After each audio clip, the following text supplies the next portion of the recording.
Bismillahirrahmanirrahim. Assalamualaikum warahmatullahi wabarakatuh. Alhamdulillahirabbil alamin.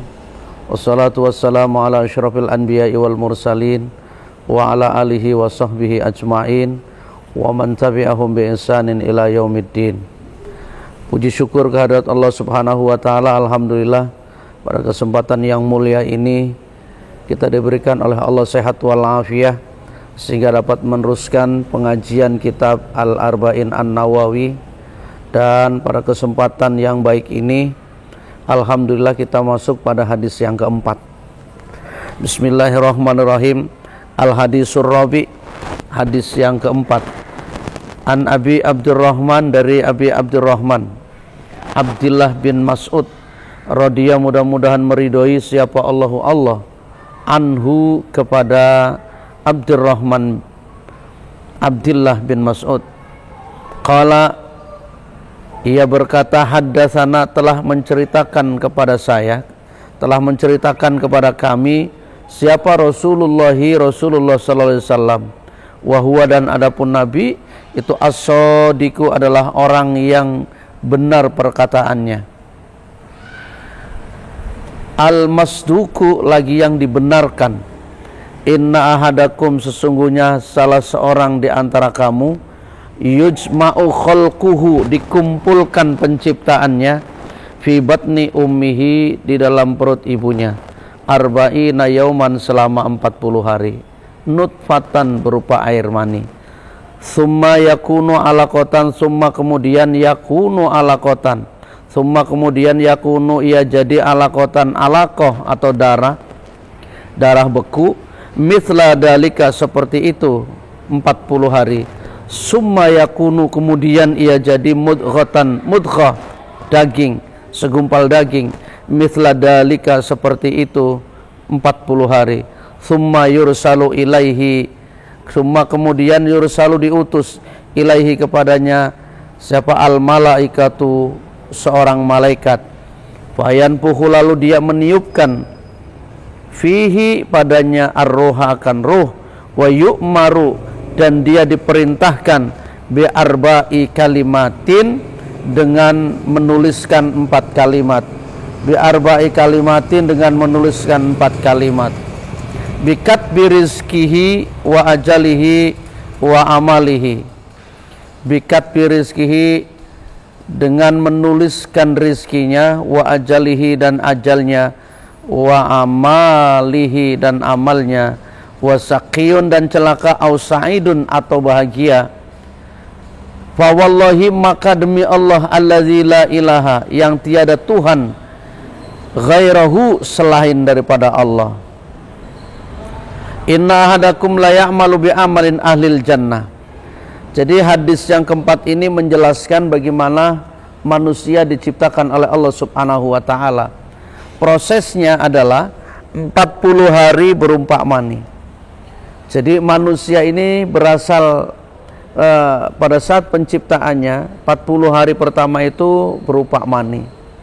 Maka kemudian tidak ada hal yang harus kita sombongkan dari apa yang kita punya, karena manusia asalnya adalah dari tanah, dari mani. Maka kemudian Allah ciptakan manusia dalam 40 hari berbentuk mani, lalu kemudian 40 hari kemudian sudah berubah lagi menjadi darah, 40 hari kemudiannya adalah segumpal daging.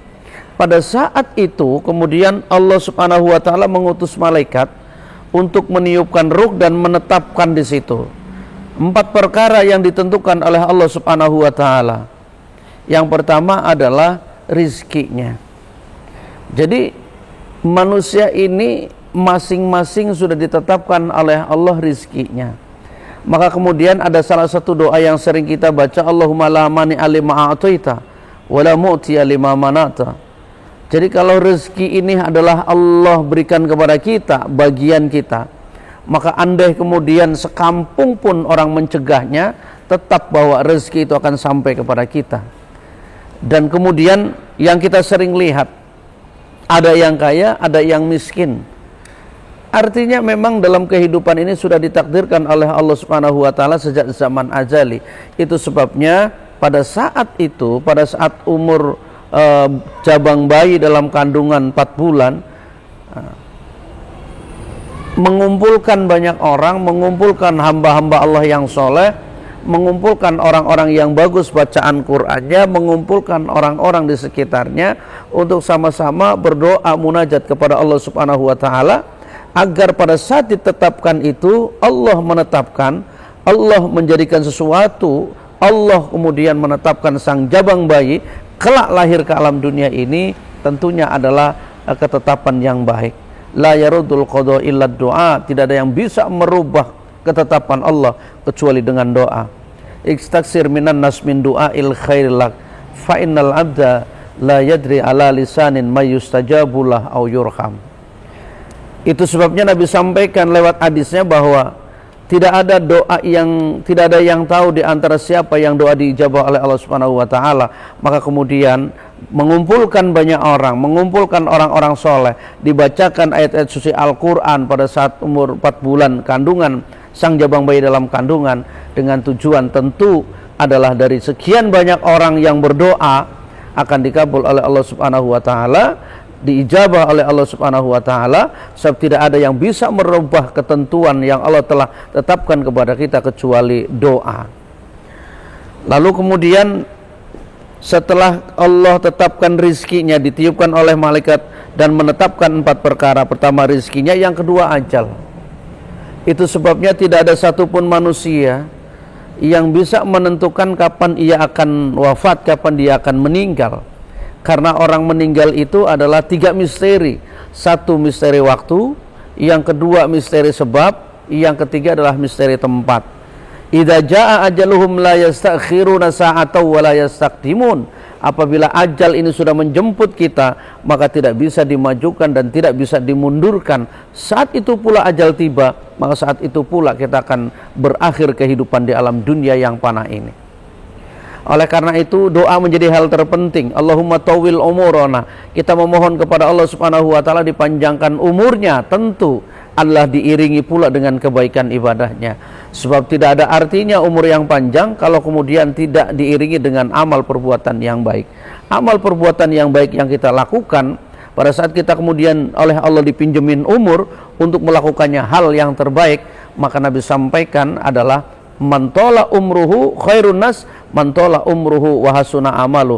Sebaik-baik manusia adalah manusia yang umurnya panjang, tetapi umurnya dipergunakan untuk kebaikan, untuk ibadah kepada Allah Subhanahu wa taala. Jadi ajal sudah ditentukan. Itu sebabnya ada orang yang baru umur sehari, 2 hari, 3 hari, 1 minggu sudah kembali kepada Allah. Ada orang yang baru umur 1 bulan sudah meninggal, ada yang 1 tahun, 2 tahun, 3 tahun meninggal, ada pula yang sampai 100 tahun, ada yang 150 tahun, ada yang 20 tahun. Misteri yang Allah telah berikan kepada hambanya, tidak satupun di antara kita bisa deteksi. Oleh karenanya, bagi kita yang terpenting adalah, karena ajal ini sudah ditentukan, tapi kemudian kapan datangnya tidak ada yang tahu, maka terpenting bagi kita adalah menyiapkan. Suatu ketika ajal itu datang, maka kemudian bekal yang harus kita siapkan sudah terpenuhi, karena kita akan melalui perjalanan yang amat sangat jauh. Bila bekal ini tidak ada, maka kesengsaraan yang akan kita alami. Apa itu maksudnya bekal? Adalah amal ibadah kita. Ad-dunya darul amal wal akhiratu darul jaza. Dunia adalah tempatnya kita berkarya, tempatnya kita beramal, lalu kemudian akhirat adalah daerah balasan. Apa yang kita tanam, di akhirat akan kita petik. Kebaikan yang kita tanam, maka kemudian kenikmatan pula yang akan kita dapat.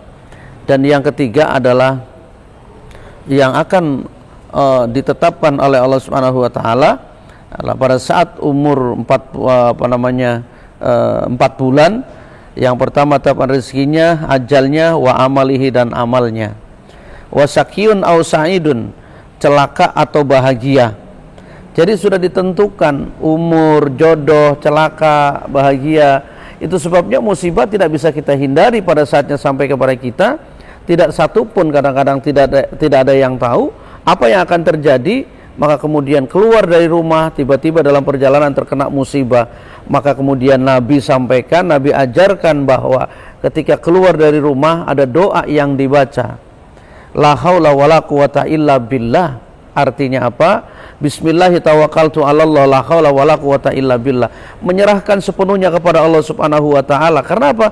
Karena tidak ada yang tahu satupun di antara kita apa yang akan terjadi setelah kita keluar dari rumah, dan tidak ada daya dan upaya bagi kita kecuali kekuatan itu datangnya dari Allah Subhanahu wa taala. Merasa kita ini lemah, maka kemudian menggandeng Allah. Merasa kita ini tidak bisa apa-apa, tidak punya daya, maka kemudian menggandeng Allah Subhanahu wa taala. Begitu keluar rumah, kita serahkan kepada Allah dengan tujuan selama dalam perjalanan selamat, sampai kembali ke dalam rumah yang kita miliki dalam keadaan selamat. Bahagia, celaka adalah sudah Allah tentukan, maka doa yang kita panjatkan tiada boleh henti, karena doalah yang akan merubah takdir Allah menjadi takdir yang terbaik bagi kita. Kemudian inna ahadakum la ya'mala bi amali ahlil jannah. Inna ahadakum, sesungguhnya di antara kamu, layak malah benar-benar beramal bi amali ahlil jannah, dengan amal ahli surga, hatta sehingga mayakuna bainahu wa bainaha, sehingga tidak ada jarak di antara dirinya dan antara surga, illa dhira'un, kecuali 1 dhira'. Fayasbiku, lalu ditetapkan alaihi baginya alkitabu, tulisan catatan celaka itu.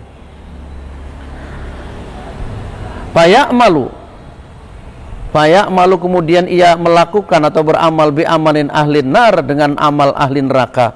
Fayadkhuluha, lalu masuk ia ke dalam neraka.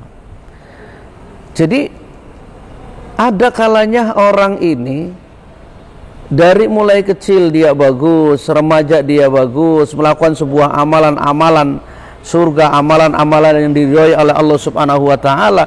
Tetapi kalau kemudian orang itu ditakdirkan menjadi penghuni neraka, maka tidak sedikit di penghujungnya dia melakukan sebuah amalan perbuatan neraka, yang awalnya dia melakukan amalan-amalan surga, amalan-amalan diridhoi oleh Allah, amalan-amalan yang diperintahkan oleh Allah, tapi menjelang ajalnya dia berubah melakukan sebuah kemaksiatan, kedurhakaan, menentang ajaran Allah, maka kemudian dia ditetapkan menjadi penghuni neraka. Itu sebabnya tidak boleh berhenti memohon kepada Allah Subhanahu wa taala petunjuk agar selamat dunia akhirat, dibimbing oleh Allah Subhanahu wa taala agar berada dalam jalan yang diridhoi oleh Allah Subhanahu wa taala. Dan sebaliknya, wa inna ahadakum la ya'malu bi amalin ahlin nar hatta ma yakuna bainahu wa bainaha illa dhira'un wa yasbiqu alaihi alkitab fa ya'malu bi amalin ahlil jannah fayadkhuluha. Wa inna ahadakum, dan sesungguhnya salah seorang di antara kamu, layak malu, benar-benar beramal, benar-benar melakukan sebuah perbuatan amal bi amali ahli nar, dengan amal ahli neraka, hatta sehingga mayakunu bainahu wa bainaha, tidak ada jarak antara dirinya dan antara neraka, illa dhira'un, kecuali 1 hasta atau 1 dhira'. Fayasbiqu, lalu ditetapkan alaihi baginya alkitabu, tulisan bahagia. Faya'malu, kemudian ia beramal bi amali ahlil jannah, dengan amalan ahli surga. Fayadkhuluha, lalu ia masuk ke dalamnya. Jadi sebaliknya, ada orang yang memang pada saat ia kecil, anak-anak, berubah menjadi remaja, dewasa, ia melakukan sebuah amalan yang bertentangan dengan ajaran Islam, amalan-amalan yang durhaka, amalan-amalan ahli neraka.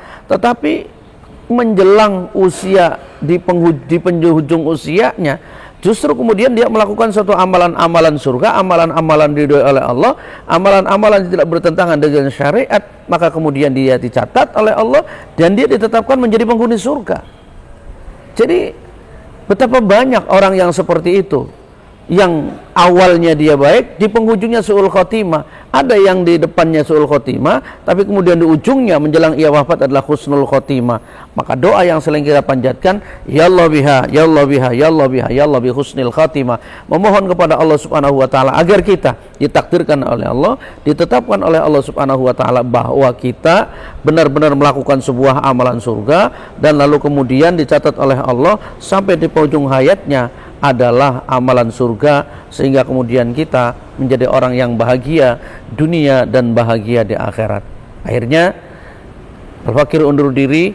Kajian hadis yang keempat ini mudah-mudahan ada manfaatnya, ada hikmahnya. Billahi taufiq wal hidayah, wa ridha wal inayah wal afu minkum. Wassalamualaikum warahmatullahi wabarakatuh.